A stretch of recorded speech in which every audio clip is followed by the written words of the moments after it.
HNS Radio, bringing you a little coaching spotlight. Coach Trent Thompson, new to the Harrison family. Not new to me. I've known Trent for many, many years. Know his brother, know his parents. Both parents educators. So following the footsteps, huh, Trent? That's right. Yes, sir. Yeah. So, your journey to get to Harrison. Tell us kind of a little bit about your coaching journey. So I started at, I graduated from McEachern. I'll go back that far. I graduated from McEachern in 2012 and played for Coach Hockman when I was there. I graduated from there, went to Tennessee Tech for 2.5 years. And I played for Coach Watson Brown when I was brother of Mac. From there, I transferred and went to West Alabama. Played for Coach Brett Gilliland, and had a great time while I was there, and played some pretty good football. We were pretty good. And then when I graduated, I took a job back over this way at Hiram for Chris Brown. I was just coaching quarterbacks for him. Was there for a year. Went to Paulding County for 5 under Van Spence for 4 of those, and then worked for Brown for a year at Paulding, and then we got hired as a staff at Central Carroll last year and was there for just a year. And then this opportunity came up, and I jumped on it. Yeah, as you look back, is it hard for you to believe that, gosh, this is your 7th, 8th year? This is year 8 that I'm going into. Yeah, I still feel really young, but there's a 3 in front of my age now, and yeah. So it makes me feel a little older, but wait till it gets more crooked and becomes a 5. Yeah, I'm not exactly excited about it, but hey, I'll be creeping closer to that retirement age at that point. I am excited about that. Right. Yeah, well, let me just say that I think I had the inside track on you getting over here, and I may have known. In fact, I think I knew probably before anybody in the building because of my connection with your dad. I had heard that you had some interest, and I heard that was mutual. And so I just reached out to him. I was like, can you say anything without saying anything? I said, is there a possibility? And I think his response was just, there have been discussions. So when I heard that, I was just super excited because obviously we broadcast the game when we played you guys, Paulding County, and some of the things that y'all were able to do offensively, your creativity offensively, having played the quarterback position at a high level at McEachern and at the next level in college. Being coached by Watson Brown, former quarterback himself at Vanderbilt, who, oh, by the way, when he was at Vanderbilt, beat Alabama. He did. Look at you with some Watson Brown knowledge. Yeah. Yes, beat Alabama.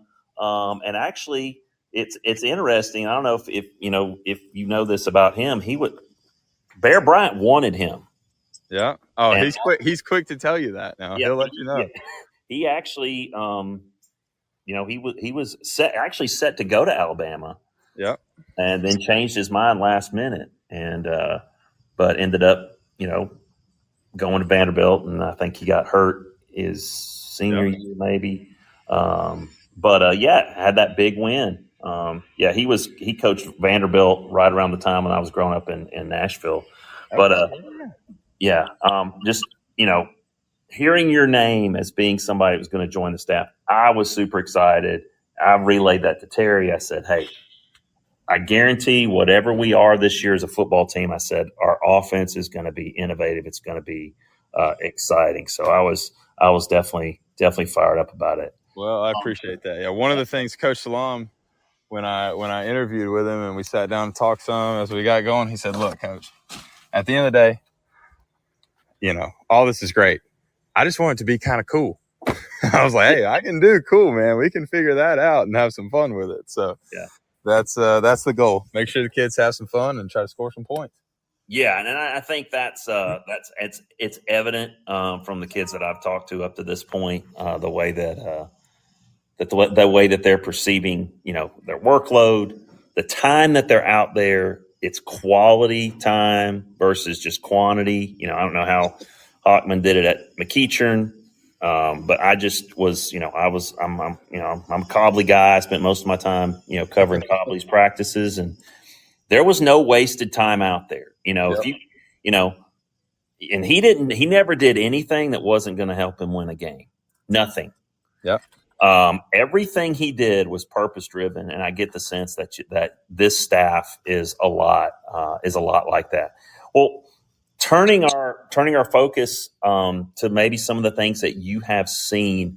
Who are some guys, and what were your expectations coming over here? And has anything surprised you? Expectation wise, growing up around here and playing against Harrison, and knowing the guys that I was playing against for most of my life, one of the things that was made me nervous, I guess, with taking the job was that not a knock against, like, obviously the football tradition here is rich, and there have been some really good teams. Maybe my viewpoint from across the county was that athletically, maybe we might not match up to some of the people that we play.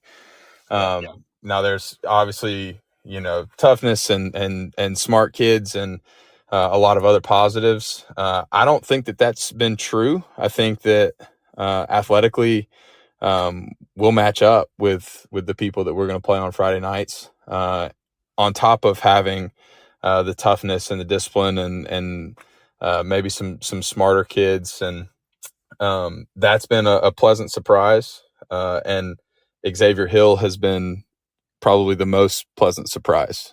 He has been dynamic in what he has been able to do from the quarterback position, which everybody knows now that is the most important position in football. And it definitely is in our offense. I put a lot on that guy's shoulders. He has to make a lot of decisions, and Xavier has made those and shown that he's capable of doing that, along with being a phenomenal athlete, which is a dangerous recipe at that position.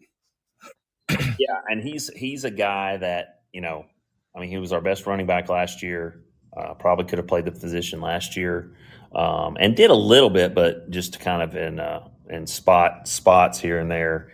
But yeah, the potential that he brings to mix things up and almost, I don't want to say make your job easier, but give you so many more options, right, as a play caller. Mm-hmm. Yeah, there's no doubt that he'll make my job easier. That's people sometimes get really excited about, certain play calls or offensive systems. And I've been around it enough and seen enough. While I have not seen as much as some coaches, but I've seen enough to know that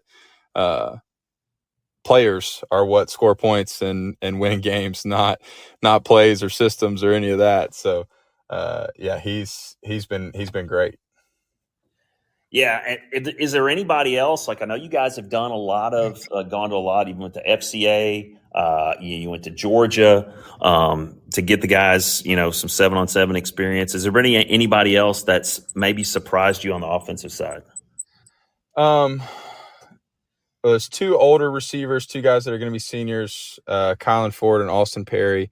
I kind of came in what I was told, kind of put some expectations with them, and they've met or exceeded all of those. Because I was told, they're going to be good players, they're going to be guys that we can rely on, they're going to be consistent, and they've been all that, and they've been pretty athletic and able to do maybe a few more things than I anticipated them doing.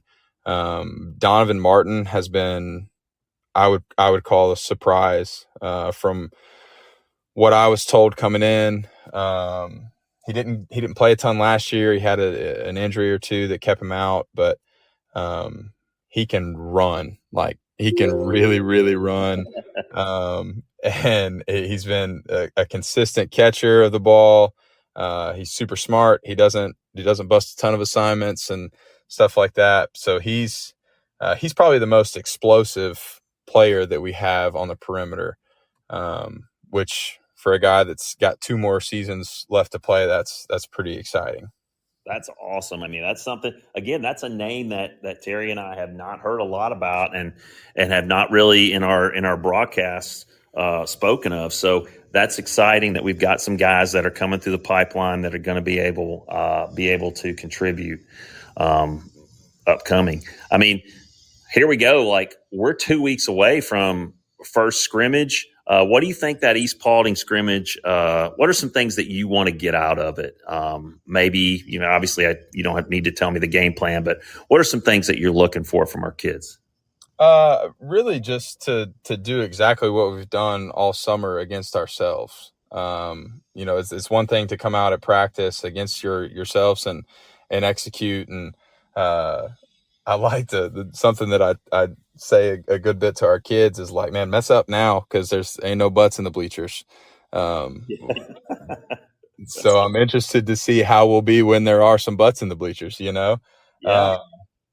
Because I think, I don't think you rise to an occasion. I think whatever practice looks like is what a game is going to look like. But there are certain kids that, may take one little step up, but there are also some that kind of retract a little bit when they feel eyes on them. And I don't expect that to be the case. I expect ours to be guys that may take a step up, but I'm just excited to see them play and perform. And I think they're excited to see, because obviously for them, they haven't really seen this offense in a game outside of our spring game, so they have not a whole lot to go off of. So I think they're excited to see, hey man, is this going to work? Yeah. Are we going to be able to score some points and win some games? And, you hope when you go out for that first time that it does look good, and that you can gain some confidence, and the kids can walk away feeling good and ready to go for the next long stretch.